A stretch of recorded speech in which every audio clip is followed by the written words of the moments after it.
होश में हमारे शब्दों को ध्यान से सुनना। जब इतना गलत हो जाता है तो अपना चेहरा अपने को पसंद नहीं आता और अपना जीवन अपने को पसंद नहीं आता और अपने अंदर से मन कहने लगता है नष्ट कर दो इस शरीर को।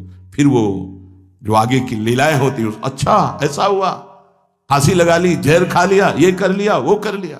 यदि तुम परमार्थ के पथिक हो, ये तीन बातें नहीं है तो तुम्हारा पतन हो चुका है। हमारा मन भजन में ले, होटलों में खाओगे, भजन में मन लगेगा, अशुद्ध आहार करोगे, मनमानी व्यभिचार प्रवृत्तियों का दर्शन, संभाषण और क्रिया करोगे और तुम्हारा मन सच्चिदानंद प्रभु में लग जाएगा। तमाशा समझा है, तमाशा समझ लिया अध्यात्म में मन को लगाना।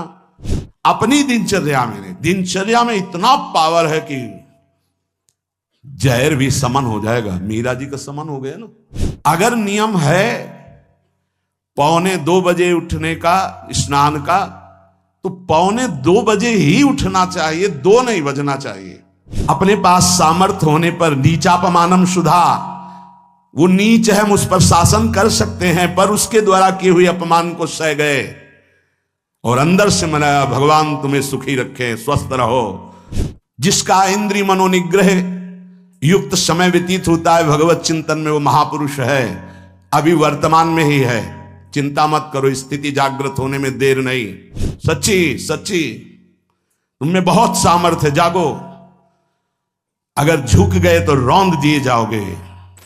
ये 8 बातें भगवत भक्त अपने जीवन में जांच ले कि है कि नहीं है, अगर ना हो तो धारण कर ले। पहला है, संत महापुरुष आपके जीवन में है कि नहीं, ये जांच करनी है। देखा है हमने, अगर किसी संत को आदर्श मानकर आप नहीं चल रहे हो तो दिमाग को खसकते हुए देखा, खसक गया है दिमाग।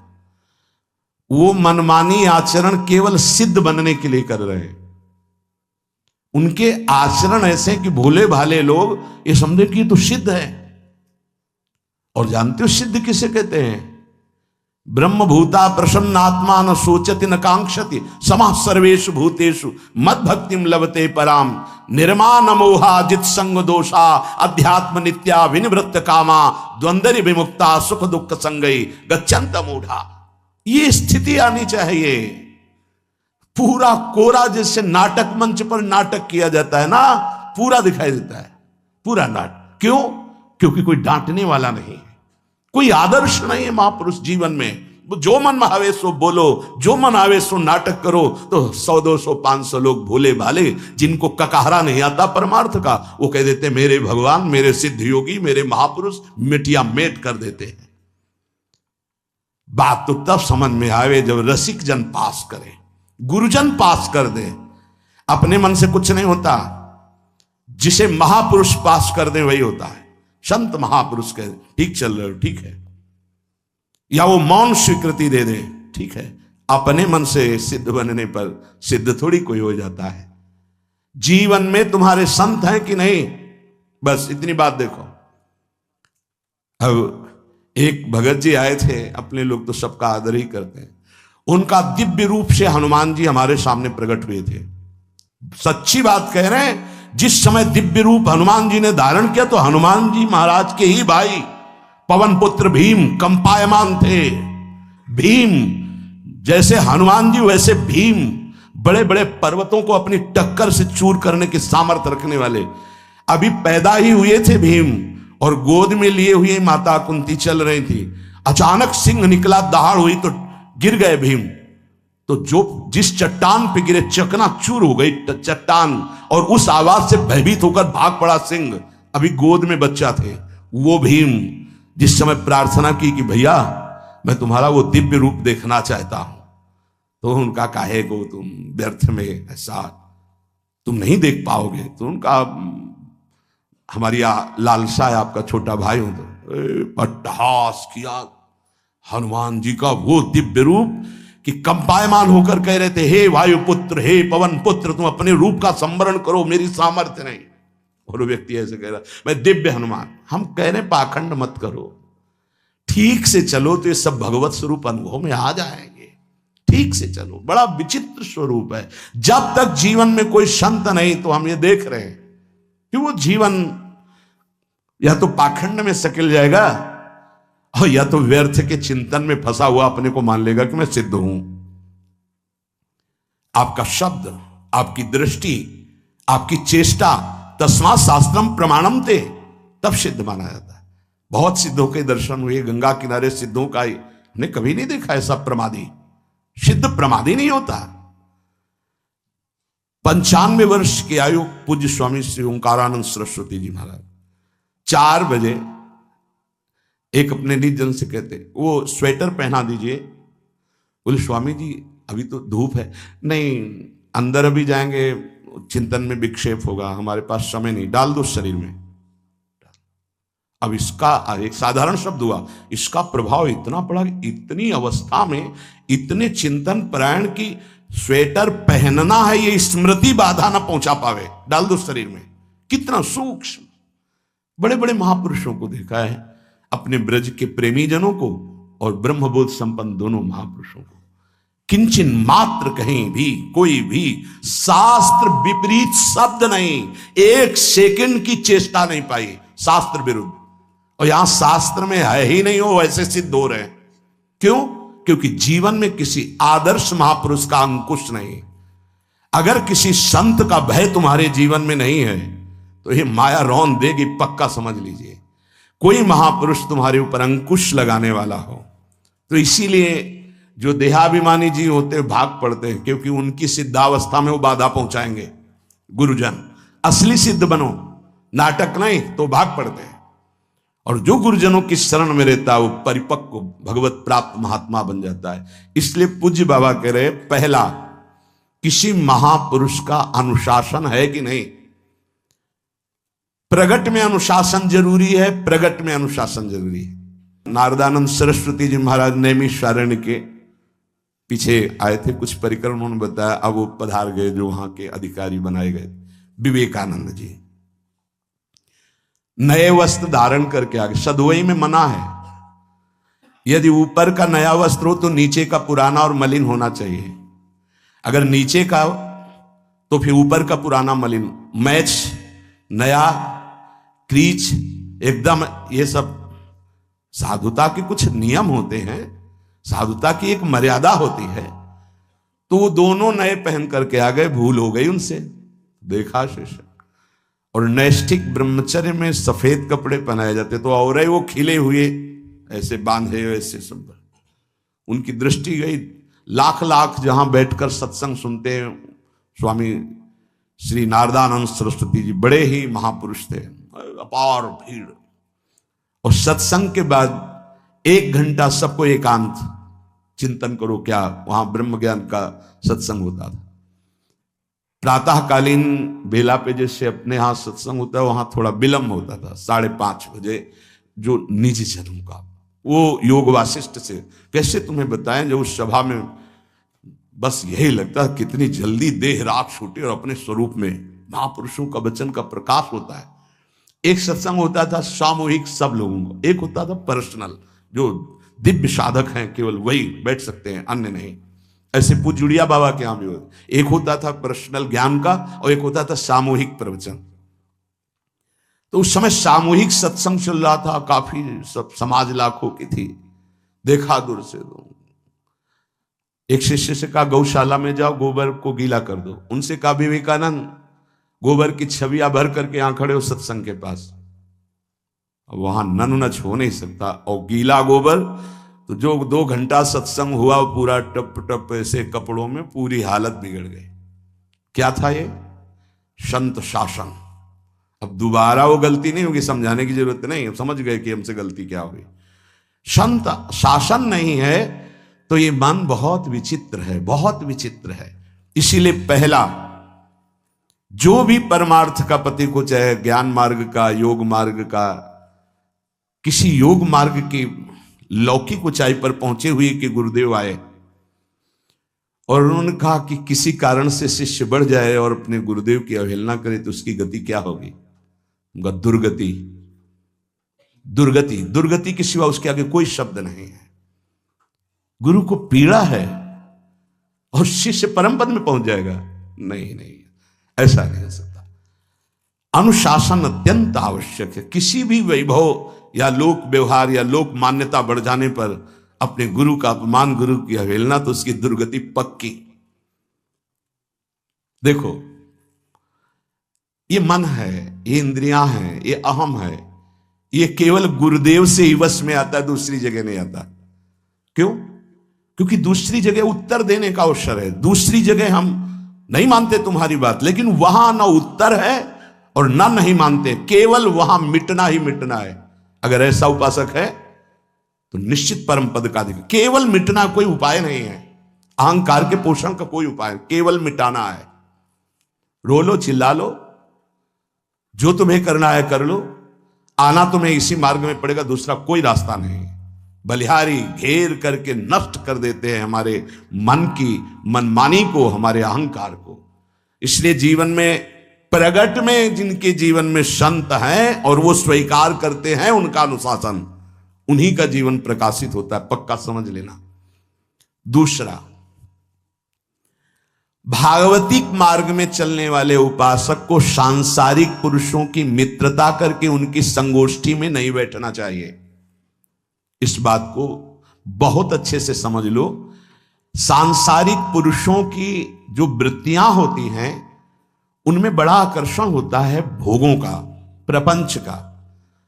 जो साधक भ्रमणशील हैं, अगर वो गृहस्थों के यहां जाकर उनकी सैयाओं पर सोते हैं तो उनकी दुर्दशा क्या होती है चित्त की, वो खुद अनुभव करके देख ले। आज तो शास्त्रीय पद्धति को समझा ही नहीं जा रहा।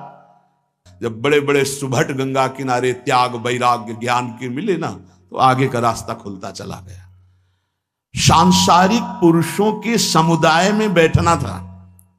वो तुम्हें भगवान कहेंगे, ईश्वर कहेंगे, अवतार कहेंगे, उनको कुछ ज्ञान नहीं। आप मान बैठेंगे अपने को भगवान, अपने को ईश्वर, अपने को अवतार मानेंगे, तो आप जो अवतार है ना, ईश्वर है ना, भगवान है, उनसे विमुख हो जाएंगे। यहां जो भी अवतरित हुए हैं भगवत पार्षद, वो सदैव दैन्य ही रहे हैं। आप देख लीजिए, उच्च कोटि के महापुरुष चाहे जितनी ऊंचाई पर चढ़े हों, सदैव भगवान की ही स्थापना की है। भगवान के नाम की, रूप की, लीला की, धाम की, भगवत महिमा की स्थापना की है, अपनी नहीं, अपने पार्थिव शरीर की नहीं। ध्यान रखना, जितने महापुरुष प्रकट हुए भगवान की स्थापना की। अगर हम संसारिक पुरुषों का संग करेंगे तो कई तरह से हानि हो जाएगी। सत्संग हो रहा है, बस इतने जो चाहो बैठ जाओ। हमारा पर्सनल एकांतिक केवल गुरुदेव से संबंध है और उनके द्वारा बताई हुई उपासना में हमारा समय व्यतीत होना चाहिए। कोई हमारा मित्र नहीं होना चाहिए, अलग से संगोष्ठी नहीं होनी चाहिए विषयी पुरुष की, सांसारिक पुरुष की। तीसरा, किसी भी अपनी निंदा करने वाले के प्रति कभी भी बुरा व्यवहार बर्ताव नहीं करवाना चाहिए, क्योंकि भगवान प्रेरित करते हैं निंदा करा करके महान बनाने के लिए। ये शब्द याद कर लो। जब तुम्हारी निंदा होने लगे, प्रतिकूलता होने लगे, विपत्ति आने लगे, संकट सताने लगे, तो जान लेना कि तुम्हारी अध्यात्म की भूमिका उठने वाली है, पक्का। ये अध्यात्म की भूमिका उठना बहुत कठिन होता है। अध्यात्म का प्रवचन कर लेना बहुत सरल होता है, नहीं? हाँ, चमड़ी को चिकनी करके और अध्यात्म का प्रवचन करने में कोई कठिनता नहीं, लेकिन चमड़ी और दमड़ी का राग मिटा दे, फिर अध्यात्म की तरफ चले, ये किसी फक्कड़ महात्मा का कृपा पात्र ही होगा, जो फकीर होगा, जिसने विश्व की समस्त भोग वासनाओं को रौंद करके अपने स्वरूप में स्थित हो गया। ऐसे महात्मा के संग के बिना अध्यात्म का रंग नहीं चढ़ सकता, और देखने को मिल रहा है। जब तक हमें अध्यात्म का परिचय नहीं है, तब तक कहीं भी हम राजी हो जाते हैं। अरे राजी होने को तो टाकीज के सामने देखो जाके, हजारों की भीड़ लगती, लाइन में खड़े होते हैं, पैसा देते हैं, और क्या देखने जाते हैं? झूठा तमाशा। उनको आप क्या कहोगे? ज्ञानी कहोगे? सत्संगी कहोगे? भीड़ का इकट्ठा हो जाना कोई अध्यात्म का चमत्कार नहीं होता। तो अध्यात्म का चमत्कार तो अंतर की वृत्ति का परिवर्तन हो जाना होता है। नहीं तो अगर एक नृत्य करने लगे ना, तो हजारों उसको देखने खड़े हो जाते हैं कि 14 संगीत बज रहे हैं, फिर इसके बाद अगर हजारों ये बैठे मनोरंजन कर रहे हैं तो इनका कोई महत्व तो नहीं। अगर एक महात्मा कह देता है कि तुम वास्तविक भगवत मार्ग के पथिक हो तो धन्य हो गया जीवन, और 1 करोड़ लोग कह दे कि परमार्थ का पथिक है तो मान्यता नहीं मानी जाएगी। ये अध्यात्म है, अध्यात्म। इसीलिए कह रहे हैं कि सांसारिक पुरुषों की संगोष्ठी में रति न करे। तीसरी, अपनी जब कोई निंदा करे तो उसका भला जरूर मना देना, बुरा मत मना देना, नहीं तो अध्यात्म छूट जाएगा। अपने पास सामर्थ्य होने पर नीचापमानम सुधा, वो नीच है, हम उस पर शासन कर सकते हैं, पर उसके द्वारा किए हुए अपमान को सह गए और अंदर से मनाया भगवान तुम्हें सुखी रखे, स्वस्थ रहो, और कभी भी हम आपका विरोध नहीं करेंगे। जब अवसर मिले तब फिर हमारी निंदा करना, भगवान तुम्हें स्वस्थ रखे, तुम्हारा कभी अमंगल ना हो। ध्यान रखना, अध्यात्म। चौथा, अपने मुख से कभी किसी की निंदा ना करना। निंदा व्यक्तिगत नाम लेकर के की जाती है, सिद्धांत सार्वभौम वर्णन होता है। जैसे यहां हम कह रहे हैं, वो निंदा सिद्धांत के विपरीत आचरण में जो चलते हैं उनकी है। कौन है? नाम नहीं है, रूप नहीं है। सिद्धांत में चलना एक ये मार्ग है, सिद्धांत से बिलक चलना ये पाखंड है। पाखंड और दंभ की निंदा होती, और सत्य की कोई निंदा करे तो वो प्रकाशित होता है। सत्य निंदा से ढकता नहीं। जैसे कोहरा थोड़ी देर के लिए सूर्य को ढकने का नाटक कर सकता है, लेकिन सूर्य जब प्रकाशित होगा तो कोहरे की धज्जियां उड़ जाएंगी। पांचवा, मान लेने की इच्छा का त्याग करके अपने समीप जो भी आवे, छोटा बड़ा सबको प्यार और मान देना। ये 8 अच्छे उपासक में सब लक्षण पाए जाते हैं। दूसरों को मान देने का स्वभाव रखना, चाहे छोटा बच्चा ही क्यों न हो। ये नहीं कि धनी मानी बड़ा आकर के धन राशि दे रहा है तो उसका सम्मान हो रहा है, और एक छोटा प्रणाम कर रहा है उसकी तरफ देखा भी नहीं जा रहा। नहीं, बच्चे से लेकर कोई भी सबको एक ही प्यार की दृष्टि से देखना, भगवत भाव से देखना। अपने को मान रहित और दूसरों को मान देने का स्वभाव बना देना।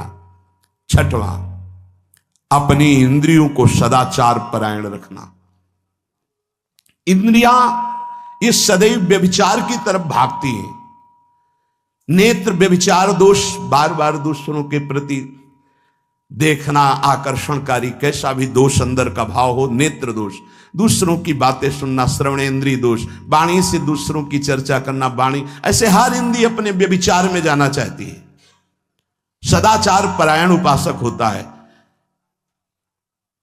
कल की बात है, कल चिंतन हो रहा था श्रीमद् भगवद गीता जी का। अगर उपासक में सदाचार, इंद्रियों की पवित्रता नहीं है तो ढकोसला के सिवा कुछ नहीं रहेगा। ये अच्छे से समझ लो। इंद्रियों का विलास चल रहा, खुला दिखाई देता है, खुला। एक दृष्टि होती है, उसमें दिखाई देता है। अंतर में ब्रह्म बैठा हुआ शांत मौन है, और ये समझ नहीं पा रहा, केवल नाटक पे लगा हुआ है। अपना मन, अपनी इंद्रियां यदि संयम में नहीं है, सदाचार में नहीं है, तो ढकोसला ही है, आडंबर ही है, नाटक ही है। पक्का समझ लीजिए। अगर वो संयमी नहीं है, जितेंद्रीय नहीं है, मनोनिग्रही नहीं, तो अध्यात्म क्या है? क्या प्रवचन हो रहा है? किस बात का प्रवचन हो रहा है? जो अनुभव हुआ उसका हो रहा है, शास्त्र सम्मत हो रहा है। जितेंद्रियता नहीं, इंद्रिय निग्रह नहीं, मनोनिग्रह नहीं। छठवां, सदाचार परायण, अर्थात इंद्रिय और मन शास्त्राज्ञा के अनुसार चले। जिसका इंद्रिय मनोनिग्रह युक्त समय व्यतीत होता है भगवत चिंतन में, वो महापुरुष है। अभी वर्तमान में ही है, चिंता मत करो, स्थिति जागृत होने में देर नहीं। बंद रखो अपनी खिड़कियों को, कहीं माया की हवा ना घुस जाए। सच्ची सच्ची तुममें बहुत सामर्थ्य है, जागो। अगर झुक गए तो रौंद दिए जाओगे। एक एक बात अच्छे से समझ लो। मुस्कुरा के, प्रेम व्यवहार दिखा के, अपनापन करके फिर तुमको अधीन किया जाएगा। माया भगवती बहुत बलवती है। ऐसे करके फिर ऐसे प्रहार करती है, क्योंकि साधक बहुत प्रवीण है। ऐसे में अपने को बचा लेगा, लेकिन ऐसे में बचाना बहुत कठिन होता है। हमारी बात को समझ लेना। ऐसे में बचाना बहुत कठिन होता है, बहुत कठिन होता है। समर्पण का मिश, सेवा का मिश, अपनापन का मिश। हमारी इंद्री, हमारा मन बहुत धोखेबाज है, हमें कोई धोखा नहीं दे सकता। ये हमारा मन, हमारी इंद्रियां हमको धोखा देती है। साधु, साधक, परमार्थ पथिक, भक्त इस बात से परम सावधान। सदाचार और सरलता, संयम के साथ हमारा समय व्यतीत होना चाहिए। किसी के गवाही की जरूरत नहीं है, किसी के प्रमाण की जरूरत नहीं। आप खुद अपने हृदय की भूमिका को नाप लीजिएगा, कितनी ऊंचाई पर चढ़ रहे हो आपको खुद अनुभव में समझ में आ जाएगा। जो इंद्रियों का गुलाम, मन के द्वारा भ्रष्ट आचरण करने वाला है, कुछ भी हो, कोई भी हो, कहीं भी हो, दुर्गति शब्द से ही संबंध है। जीते जी दुर्गति, फिर फांसी ऐसी लगे तेषम दुख न हो। सच्ची मानना, जब गलत हो जाता है आचरण, तो अपना मन अपने को कहता है नष्ट कर दो, ये जीवन किस काम का। होश में हमारे शब्दों को ध्यान से सुनना। जब इतना गलत हो जाता है तो अपना चेहरा अपने को पसंद नहीं आता, और अपना जीवन अपने को पसंद नहीं आता, और अपने अंदर से मन कहने लगता है नष्ट कर दो इस शरीर को। फिर वो जो आगे की लीलाएं होती है, अच्छा ऐसा हुआ, फांसी लगा ली, जहर खा लिया, ये कर लिया, वो कर लिया। वो इन्हीं इंद्रिय और मन की फिसलन को नहीं सह पाया। अच्छा, किसी महापुरुष का शासन नहीं था, नहीं, उस चूक में भी बचत हो जाती है। एक बहुत बड़े महापुरुष के समीप रहने वाले से चूक हो गई, तो उन्होंने अपने आसन के पास आसन लगवाया। सब साधुकों ने कहा कि बहुत बदनामी होगी, क्योंकि आपका नाम आगे है और वो आपके आश्रित है, ऐसा है किसी महापुरुष के। उन्होंने कहा तुम क्या समझते हो, ये भाया है, चूक हो गई, अब इसको कभी चूक नहीं होगी ऐसा बना देंगे, कभी त्रुटि नहीं होगी, इसको ऐसा बना देंगे। और वो फिर ब्रह्मावर्त बिठूर में रहे, और बहुत अच्छे महात्मा हैं, अब भी हैं। अगर संत का शासन है और आपसे चूक भी हो जाती है तो ऐसा बना देंगे कि दोबारा चूक नहीं होगी। पर इंद्रिय और मन को छूट देकर मनमानी आचरण करने वाला कभी साधक नहीं हो सकता, पक्का। और आप सच्ची मानना, आपकी एक बार इंद्रिय मन छूट हो गई तो जिंदगी भर दबे रहोगे, दहाड़ने लायक नहीं रहोगे। माया तुम्हारे को सदैव कोसती रहेगी, तुम्हारा हृदय जलता रहेगा। ऐसा कैसे हो गया, ऐसा कैसे हो गया। जब ऊंचाई की तरफ सोचोगे तो सामने वो अगर प्रायश्चित करके मिटा दिया है तो बात है, नहीं तो वो कर्म सामने आ जाएगा। लगेगा नहीं, हम इस ऊंचाई लायक नहीं है, नहीं हम इस ऊंचाई लायक।